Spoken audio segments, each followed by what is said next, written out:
தொகுதி மறுவரையறையால் தமிழ்நாடு பாதிக்கப்படும் என கூறி கருப்பு கொடியேற்ற போராடும் திமுகவுடன் கூட்டணி கட்சிகளும் கரம் கோர்த்துள்ளன. கூடுதல் விவரங்களுடன் செய்தியாளர் கோகுல் இணைந்திருக்கிறார். கோகுல், விவரங்கள். தொகுதி மறுவரை சட்ட மசோதாவுக்கு எதிர்ப்பு தெரிவித்து இன்று திமுக தமிழகம் முழுவதும் கருப்பு கொடி போராட்டத்தை நடத்தி வரக்கூடிய நிலையில கூட்டணி கட்சியினரும் இந்த போராட்டத்தில் ஈடுபட்டிருக்காங்க. குறிப்பாக மதிமுக அலுவலகத்துல கருப்பு கொடி ஏற்றப்பட்டிருக்கிறது. அதே போல இந்திய கம்யூனிஸ்ட் கட்சியுடைய அலுவலகமான பால நிலையத்திலையும் கருப்பு கொடி ஏற்றப்பட்டிருக்கிறது.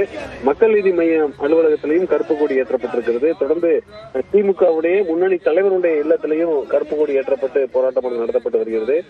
கனிமொழி கருணாநிதி எம்பி வீட்டுல கருப்பு கொடியானது ஏற்றப்பட்டிருக்கிறது. அதே போல தேனி மாவட்டத்துல முன்னாள் முதலமைச்சர் ஓ பன்னீர்செல்வம் கருப்பு கொடி ஏற்றி சட்ட நகலை எரித்து போராட்டத்தில் ஈடுபட்டிருக்கார். அதே போல தமிழ்நாடு காங்கிரஸ் கமிட்டி தலைவர் செல்வ பெருந்தகை தேர்தல் பிரச்சாரம் மேற்கொண்டு வரக்கூடிய நிலையில சேலம் மாவட்டத்துல இன்று கருப்பு கொடி ஏற்றி அவரும் சட்ட மசோதாவை எரித்து போராட்டத்தில் ஈடுபட்டிருக்கார்.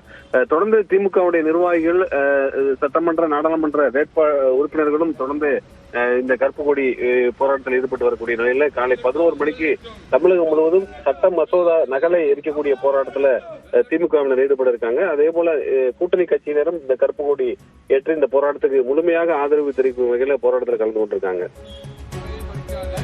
விவரங்களுக்கு நன்றி கோகுல். நாடாளுமன்ற எண்ணிக்கையை குறைக்காதே.